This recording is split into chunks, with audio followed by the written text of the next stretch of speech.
Hey, what is up, and welcome back to Apex Infobot. Today, we're going to be talking about that 1.33 patch notes, otherwise known as the Old Ways event. Now, some major changes going on here. All right, so obviously we have the Old Ways lore event, as well as where it's got like a new PvE activity in World's Edge, which is pretty dope. There's a prize track that goes with it. And duos is officially permanent. So you can now permanently queue up in duos. So if you don't have a third, you don't need a third because now you got duos. Can we get duos ranked next? Because that's what I want. Because now, if you're going to bring me duos, you got to bring me some ranked duos. Please. So moving on to the balance changes, there's a couple of weapon changes here. Our beautiful G7 Scout has been reduced. The headshot damage has been reduced from 2.0 to 1.75. The leg shot scale has been reduced from 0.9 to 0.75. They also slightly reduced the projectile speed. So apparently, that nerf that they gave it, the beginning of the season, it wasn't enough because here they are with another nerf. Honestly, I think that's a good move. Me personally, ever since they nerfed it the first time, I was done with the G7. Because basically, anytime you make something slower to me, it hurts my feelings. Because if you're not like A1 with your accuracy, then it basically becomes about rate of fire. And if your G7's getting slower and getting weaker, what's the point of carrying it in comparison to some of these other weapons that are still pretty wild? So now, moving on to the L-Star. The L-Star is going to reset its view kick pattern much more quickly to avoid the horizontal recoil feeling that it's kind of been doing here lately. They also reduced the time before it would overheat from 2.4 seconds to 2.2 seconds, which is basically from 25 shots to 23 shots. Now, the L-Star has basically become like the gun to run. It's basically become the G7 of season 3. I don't think it's too wild, but I do see people tearing people up with it, and I do get tore up with it. So, it is what it is. So now the Kraber has increased the headshot damage multiplier from 2.05 to 3.0. So they should always down a target with a headshot. Oh, okay. So you're telling me. Oh, okay. So they did this so that way, even if it's a fortified character and they now have a level 3 helmet and a full Evo shield, it's still gonna be 3.0. So you're still gonna rock their noggin. I guess that was happening to where you would pop them in the head with a Kraber and they wouldn't go down. So that sounds pretty scary. So they've made an adjustment to sniper ammo. They have reduced the ammo pickup from 10 to 8 and reduced the inventory stacks from 20 to 16. Moving on to low profile, this isn't what I wanted to read about low profile, but now limb shots on low profile legends now deal as much damage as body shots, which is insane. Like, the way to balance people aren't to make them squishier. Like, it makes sense to give people like more defense because they're larger, but you shouldn't be giving those bonuses and then like making these penalties for people that have like smaller hitboxes, which some legends shouldn't even have the low profile. Honestly, I don't think low profile should be a thing, but whatever. It is what it is for now. So now we're moving on to our legends here. And my boy Revenant, who at first, I thought was useless, but I'm not gonna lie, I have been playing him recently, and I've been I've been enjoying him, man. I have, and it ain't buff him, so yeah, I got used to him before he was buffed, and I was happy with him quite a bit. Looks like Revenant got like a overall really solid buff. So with Silence, there's going to be increased duration of status effects from 10 seconds to 20 seconds. Silence also now disables Gibraltar's gun shield, which it definitely should have been able to do from the get-go. It increased the duration of the area of effect from 5 seconds to 10 seconds, and Silence now has 2 charges. I'm going to be honest with you, I didn't really use Silence before. I've used it, a little bit, but definitely, I don't really care for his tactical with these buffs. I'm still probably just going to use it how I've been using it. It really needs to, in my opinion, it should slow people. Just a couple seconds. Let me catch up to you. Let me speed crawl my way. But, I like that. Death Totem. Man. So the death totem, the characters are now respawned with 50 health, or whatever health they had when they activated it if it was lower, instead of 1. And honestly, the death totem before, in my opinion, was still decently balanced. You just had to be really careful with how you placed it. And, as long as you placed it somewhere that was kind of safe and you knew where you were placing it, you were just like impulse placing it, but you were actually kind of placing it, strategically in a way, then it was no problem. But to actually have that health now, man, like that's gonna be awesome. Because I liked it with the 1 HP. Because I still had time to heal because I used it as like scouting. So now, this opens the doors. But I do believe that it should be buffed. I thought it was weak, so I'm glad to see this. But it just. Oh, also, my bad. For Revenant, they also removed low profile. So that's huge. You know, it just kind of aggravates me because it shows me that, like, they can make a good buff for a character, but then these other characters, they just, like, leave in the wind. Like, low profile, in my opinion, should just be gone. But no. We still have someone who has low profile and has not been buffed the correct way, and that is Lifeline. She now has a new secondary passive which allows her to access secret compartments on like blue loot bins. So this, she's gonna have the opportunity to get some like either extra health items, weapon attachments, or knockdown shields.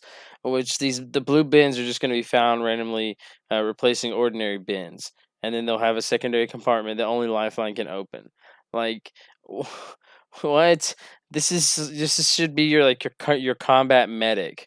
Okay, so she needs, Gibraltar is basically on par with her, if not a little bit better, because he's so offensive. Like, man, her dropship, her little care package should have been reworked, and she should have had a cooler passive. Like, she had to get you up like almost immediately now, since Gibraltar now has like a speed get up. Like, it should be cut in half. She should just be like, there should be a little turret. She should have 2 dog drones, and whenever she goes to pick somebody up, she'd bring out a little sentry turret, and he pops off on people. Like, that would just be dope. But here we are. We have a cool secondary passive where we loot more bins now for you Lifeline mains. I'm sorry. That's awful.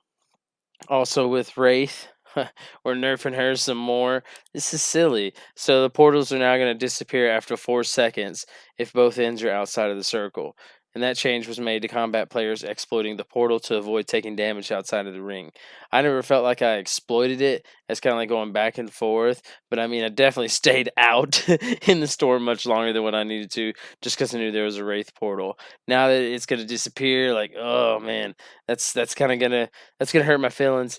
I'm not gonna like it, but at the same time, I'll take it how it is, and that's survivable. But I just feel like they're really kind of beating up on Wraith here. Like, I feel bad for her. They've already made some changes to the Evo armor, and okay, I'm down with them, honestly.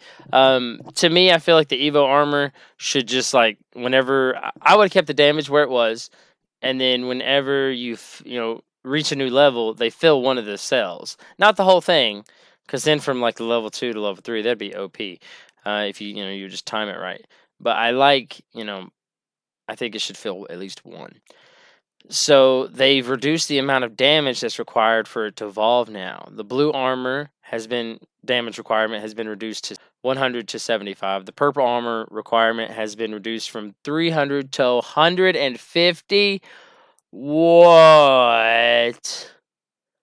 Whoa, man. Red armor damage has been reduced from 500 to 400. So you're going to be seeing a lot of red shields now. That's a given. Red shields are going to be massive now because you went from requiring 400 damage, actually 900 damage to get to red armor. Now you only have what, 625? Yeah, 625 damage. So that's crazy. A definite reduction. You're going to see a lot more Evo shields now. And also, we've got a King's Canyon and King's Canyon After Dark, which they increased to the total amount of loot items that spawn on the map. There are a lot of bug fixes here and quality of life. So, Fixing with our bugs here, there was a fixed bug where the cases where matches results would not process correctly after players disconnected. All right, they fixed some scripts errors. Let's see that. They also fixed a bug for cases where taller legends could get stuck in geometry after using Wraith's portal. That sounds terrible. They fixed a bug for cases where players that were under Revenant's death totem could still be healed by Lifeline's dog drone and Watson's interceptor pylon. That sounds great. Should have kept them that way. I would love to have exploited that. Fixed a bug where mantling with Wraith could cause the camera to clip through the character. On the PS4, they fixed the lighting in some interior areas on World's Edge that were appearing too dark. They also fixed a bug where sometimes players would lose aim assist after being hit by Revenant's silence ability. Well, their aim assist shouldn't be a thing, but whatever. They fixed a bug for cases for where players would not receive assist credit when using Crypto's drone to scan enemies. They fixed an issue where sometimes players could hear and, in rare cases, be hit by Revenant's abilities while in the firing range when he's not there. Oh, it's because he's a silent killer. I think that works perfect. They've had a fix for some cases where the circle would end in a bad or invalid location. Still, there's a fix to help reduce cases of invisible doors. I've seen some blue doors, some like dark doors. They also fixed an issue with Bangalore's Viceroy skin where the legs were showing the wrong skin while mantling. Whoa. They also fixed a bug for cases when Revenant places his ultimate death totem on a train and the players respond to it while on the train and the train is moving. The player could be respawned somewhere else on the map or even off the map. Yeah, I could see that. Uh, the energized charge for the Sentinel sniper rifle can now be canceled with Y or the triangle button. Okay. They fixed a bug for cases where dive trails were visible before exiting the dropship. I've ran into that bug a few times, and honestly, I kind of liked it. It was kind of enjoyable. It's funny to see, all the trails. They also have fixes for a map bug related to exploitable hiding spots and bad geography, and bad geography. We'll see. Yeah. So really, that's it. It's gonna be pretty neat, to check out Bloodhound's event. So definitely get out there on that PVE event and definitely go have some fun. As always, if you could, smash that like button. Let me know what you're most excited for. Let me know if this was a good, a good patch to you or a terrible patch. Which skin is your favorite out of this event? Although they're just rehashed skins. Cough, cough. Hate that. Not gonna start. Um, but yeah, smash that subscribe. Help me out. Help me keep you informed and help me understand that there is a reason to keep doing this. Keep grinding. Get on it. Help me. I appreciate it. Y'all have a good day.